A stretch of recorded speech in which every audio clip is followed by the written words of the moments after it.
आपण मैंने जदि सुभद्रा योजना आवेदन करने को चाहूँगी ताहले चलतु देखा केमी आपण मैंने आवेदन करेंगे। तो देखो आमर ये अच्छी government of Odisha department of women and child development all district collector municipal commission printing of form of Subhadra यहाँ समस्त कलेक्टर पाखक पठा जाए डिस्ट्रिक्टर। तो प्रिंट कौन printing multiply colour front and back देखो तार print print multiple colour front and back back रे front आउ बैक रे multi colour printer paper size 8.3 inch into 11.7 inch paper size paper quality white multipurpose paper thickness 90 GSM देखिपारे। तो यह कहूँ कौन आमर पेपरटी तो यही पेपरटी आपण मानू मागणार मिल जाव सुभद्रा महिला और शिशु विकास विभाग ओडिशा सरकार आवेदन यही फॉर्म संपूर्ण मागणार उपलब्ध। यार गोटे टोल फ्री नंबर अच्छी आपण चाहिए भी टोल फ्री नंबर रे फोन करी आपणकर जेकोसी अच्छी जनइबा पारे। या कौटी आवेदन हम अंगनवाड़ी केन्द्र block officer common service centre CSC मो सेवा केन्द्र आपण मैंने जोड़ी चाहिए भी आवेदन करेंगे। आवेदनकारी सविशेष बरणी आपण मानकर सविशेष बरणी देवे संपूर्ण आधार अनुजाई नाम आपण आधार कार्ड रे जेकोसी नाम अच्छी से नामटी देदेवे आधार कार्ड रे जहाँ अच्छी गोटे गोटे अक्षर रे फिलअप करेंगे। आधार संख्या देखो 12टी देची तो आधार संख्या 12टी आपण भी फिलअप करेंगे।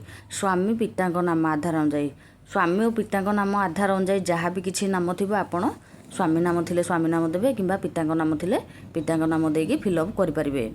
तापर आसला जन्म तारीख आपण जो अच्छे आमर आधार कार्ड रे जहाँ जन्म तारीख थी से ही जन्म तारीखटी फिलअप कर दिंतु।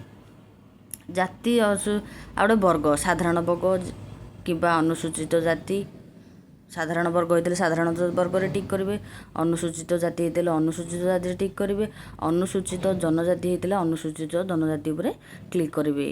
तापर शारीरिक भिन्नक्षम हाँ कि ना जदि शारीरिक भिन्नक्षम होते हाँ करेंगे नचे ना करेंगे शारीरिक भिन्नक्षम होते हाँ करेंगे कि ना करेंगे।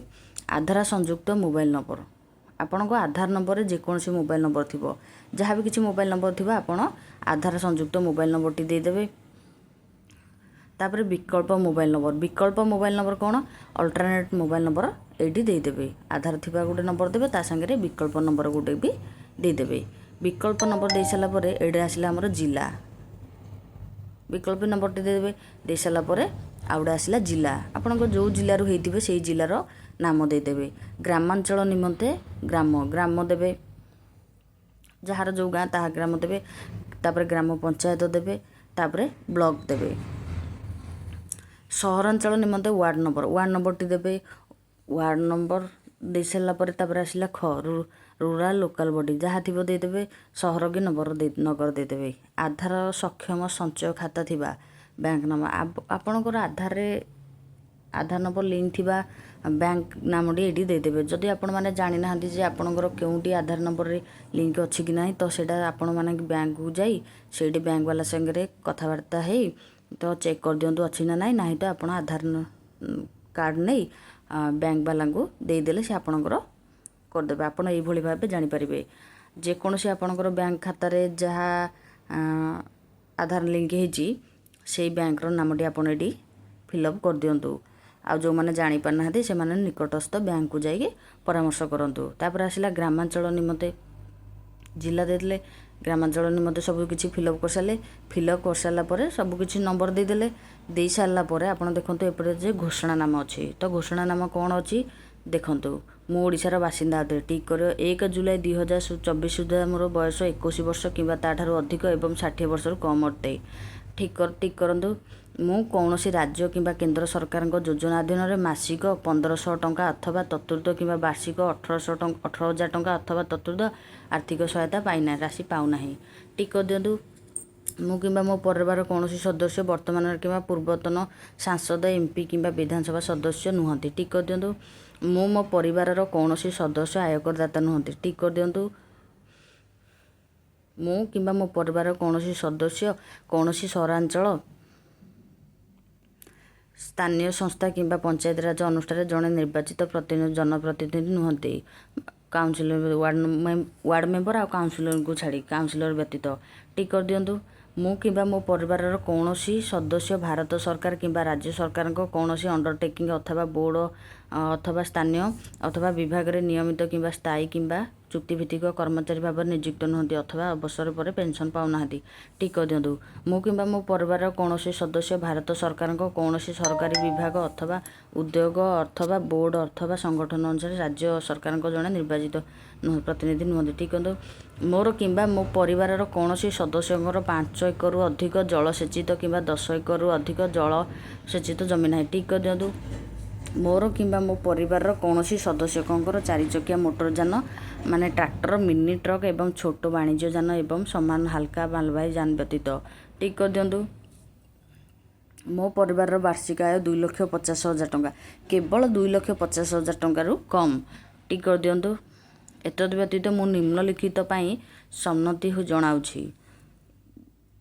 ତ ଦେଖନ୍ତୁ ଲେଖା ହେଇଛି ଏତଦ୍ ବ୍ୟତୀତ ମୁଁ ନିମ୍ନଲିଖିତ ପାଇଁ ସମ୍ମତି ଜଣାଉଛି। ଆପଣ ଏସବୁ ଟିକ୍ କରିସାରିଲା ପରେ ଏଇଭଳି ଆସିବ। ମୋର ପ୍ରମାଣୀକରଣ ମାନ୍ୟତା ପାଇଁ ୟୁଡିଆଇରୁ ମୋର ଆଧାର ନମ୍ବର ଏବଂ ଜନସଂଖ୍ୟା ବିବରଣୀ ହାସଲ ନିମନ୍ତେ ମୁଁ ଓଡ଼ିଶା ସରକାରଙ୍କୁ ଅନୁମତି ପ୍ରଦାନ କରୁଛି।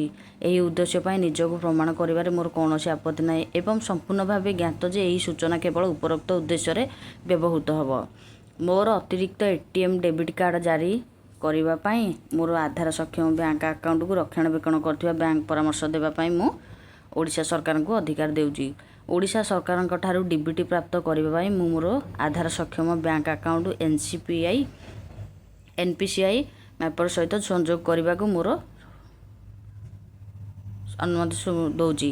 ମୁଁ ଏହା ମଧ୍ୟ ସହମତ ଯେ ଓଡ଼ିଶାରେ ସରକାର ସୁଭଦ୍ରା ପାଇଁ ମୋର ପରିଚୟ ପ୍ରତିଷ୍ଠା ଏବଂ ପ୍ରମାଣିତ କରିବା ନିମନ୍ତେ ମୋର ଆଧାର ସଂଖ୍ୟା ବ୍ୟବହାର କରିପାରିବେ।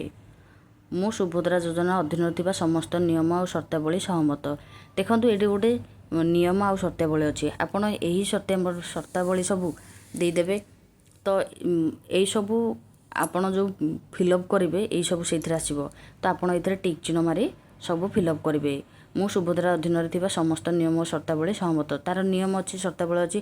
ଆବେଦନଙ୍କ ଦସ୍ତଖତ ଏଇଠି ଆପଣମାନଙ୍କର ସିଗ୍ନେଚରଟି କରିଦେବେ ଏବଂ ଯେଉଁ ତାରିଖରେ ଆବେଦନ କରିବେ ସେଇ ତାରିଖଟି ଆପଣମାନେ ଏଇଠି ଦେଇଦେବେ।